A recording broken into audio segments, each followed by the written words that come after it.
vortex, vernal, and so there's going to be a lot of activity around that time, much of it prior.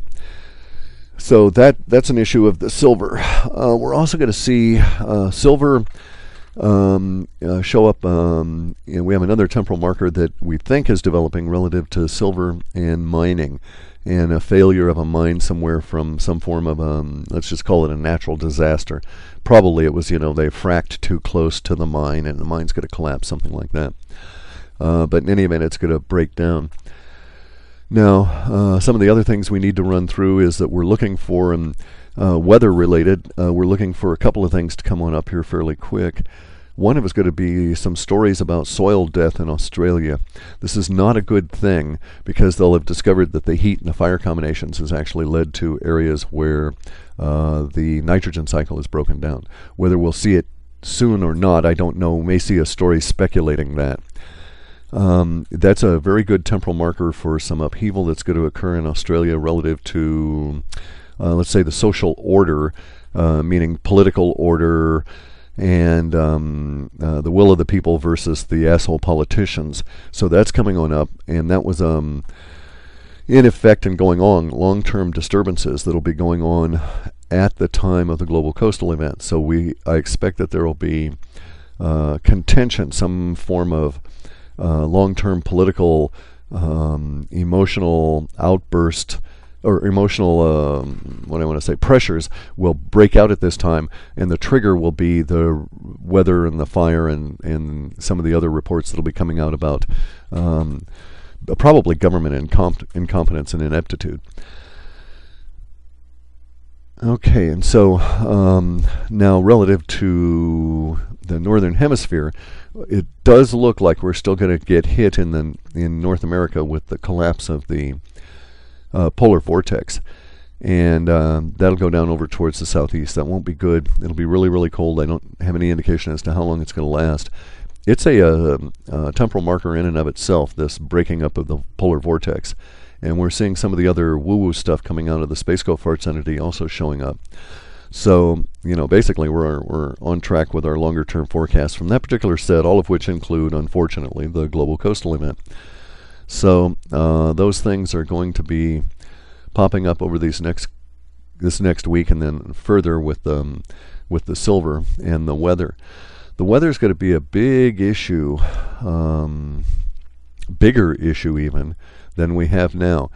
We've got a lot of data that has indicated for a long time mass movements, the diasporas, the shifting of the peoples relative to weather. And I think that 2013 marks that period of time where we'll start seeing migrations based on weather things. Now, please note that the Chinese have really already considered this, and they have all these huge numbers of empty cities.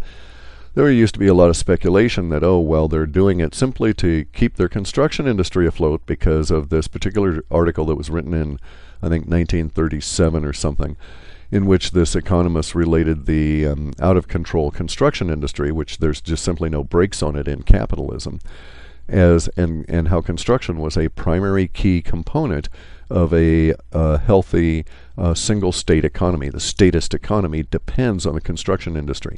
If the construction industry goes, so does the social order, as we're seeing here in the North America, especially the United States at the moment, since the collapse of the housing boom here. The problem is that in our area that the Fed went ahead and chose to inflate housing, that because they're ignorant pigs, they weren't aware of what they were doing, or maybe they were. Maybe they wished to create revolution. But the old saying, if 61% of the populace or 51% of the populace own houses, there won't be a revolution. Actually, I think it's around 40-something. But in any event, the Chinese have built all these numbers of empty cities, and they've done so inland. Curious, like as though they know the whole coastal population in their hundreds of millions will have to be relocated. And so what have the Chinese done? Why, they built all these inland cities that are all empty, the ghost cities. What a lot of people haven't really figured out or even concentrated on, if you go to Google Maps and you want to check it out, look at the massive amount of rail structures they've built that go from the coast to, guess where? These ghost cities. Actually, terminus is near them. So the idea from my way of thinking is that the Chinese are preparing for the global coastal event. And you note they've been storing vast quantities of resources and everything, and a lot of people are saying, they're getting ready for war. Well, maybe so, maybe not. Chinese are very intelligent people and quite complex, and they don't play poker, they play dominoes, a different form of gambling game, and it requires a different level of skills. So we have a collision in our paradigms here in terms from the West view of what's going on in China.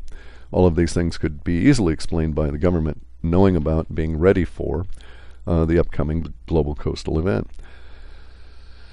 As we see, almost all the governments are aware of it. They all chipped in to build the seed vault. So we've got this whole issue of the inappropriate placement of resources if there is not a global coastal event coming on in. Anyway, so the weather is going to hit us in a fairly, by us I mean the planet here in Northern Hemisphere, in a fairly hard way over these next few weeks that will contribute to the overall background of chaos and basically irritation for all of us in total. Now, along those lines, some things to note here. Not relating to, okay, so I'll stop here in terms of the data. We're about 25 minutes in or something like that, and I'll quickly sum that and then go into these other items here and let you go. The data suggests that the third week in January onward is going to be replicating certain periods of time in the past relative to a number of these major themes. Relative to silver, relative to social disorder, only the social disorder in this case is going to go to two different places, Canada and China. And the social disorder in China is of a different kind than in Canada. They're both about justice. So China is going to get some extra little bits of problems relative to their continuing battle between the government and the populace. Canada is going to encounter this, I think, for the first time. The First Nations Idle No More movement is going to take a big leap forward here over this next week. I've got a link on my front page about a hunger strike that's going on. That's a key temporal marker relative to the next wave of activity that occurs. The Idle No More movement is now going to start going cross-border, and we'll see a big spread, if you will, a enlarging of the influence of this particular social movement. And I'm not going to go into too many details at this point. It's a tricky one. There's some things where I could blab and blab and blab about a bunch of words I've got, but if the wrong guys are paying attention, it would give them more information than I would want them to have at the moment. Better they should be surprised. So I think we'll all be surprised about what's going to happen over these next, say, 7 days relative to Canada and the planetary focus at the First Nations level on this. Doesn't mean that there's going to be mainstream media coverage. There may be some in some areas in Europe and this kind of thing, but it's too threatening to the United States government for them to allow the Idle No More movement to take hold here in the U.S. And too bad, guys, too bad. It already has. So it's going to be a very interesting week. These are intertwined. The silver issue, the Idle No More, and the First Nations, and especially in Canada, but also throughout the Americas, and the financial, all of that, of course, but the breakaway civilization. So we've got three major themes that are going to be coming together here at this particular week.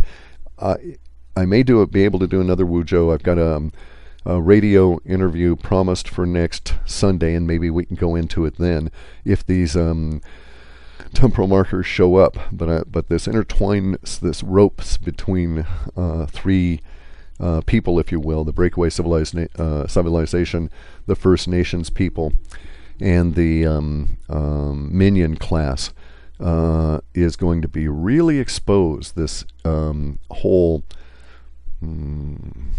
woven thread business of who owes who what, and the relationships is going to be a lot more exposed, I think, within the next 7 days as a result of what's going to occur within the Idle No More. Now, let's also please note, a lot of the new electrics information is showing up. So,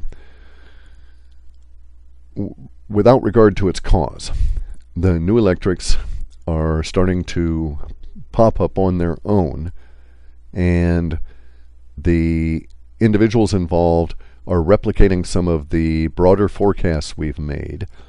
And so I feel a little bit confident in saying that a subset of the idle no more activities, if you're looking in the right directions, and I don't know that I will be because things will be quite involved, but if someone had a particular interest and they were looking in the right areas, we may see news stories coming out now as a subset that of the idle no more thing that will bring up our first hints of the connection between the First Nations peoples in Western Canada and the new electrics, which is to say, the over unity devices and so on.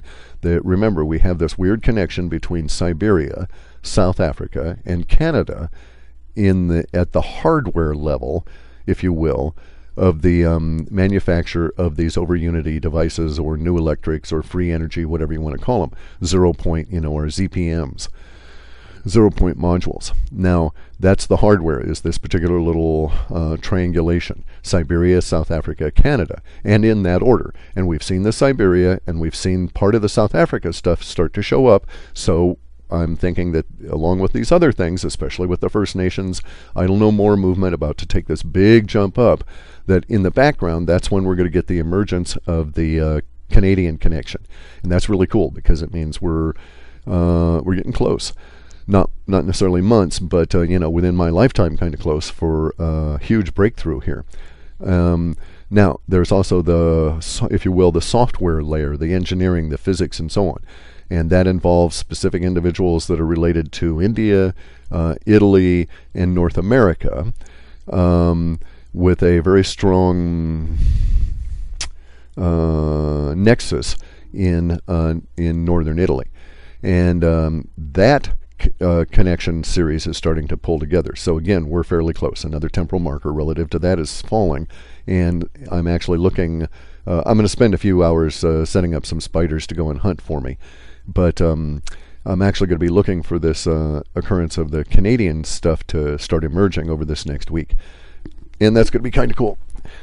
So let's leave that aside for a moment and go on to the next set here, and that is some interesting information that was given to me about chemtrails and humans, something that hadn't really occurred to me before. So here's some new information. It makes sense. It explains a lot. I've run into an issue where I've become aware that I thought, as a result of aging, I had an inability to absorb amino acids the way I had in the past, and had led to truly a mental problem. Bear in mind that our brains are basically just these sacks of emulsified oil made up of amino acids and a bunch of other chemicals, but they're just basically emulsified oil in a big balloon. And so they are very reactive to the stuff that your brain's very reactive to the stuff that it needs. You deprive it of water and you start getting sluggish because the blood doesn't flow and so on, and you feel that effect right away.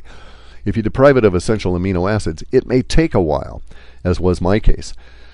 But the information I've received from a credible source is that, it's not just it's not just aging, that they're seeing the same effect in people quite young, and I mean down into single digits, and they're seeing it very frequently in the teenagers.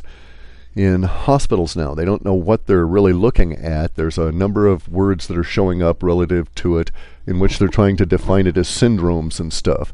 The description I was given by somebody involved in the hang on a second, something's going on here. What's up? Oh, okay. The description I was given is basically that what's happened is that the nanoparticles, the highly smashed up aluminum and barium and so on, electrosmog that are being sprayed out from the chemtrails is actually interfering with the villi, and which are the little hairs in your alimentary canal that move the food through. The aluminum and the barium are actually causing a situation in which it is difficult for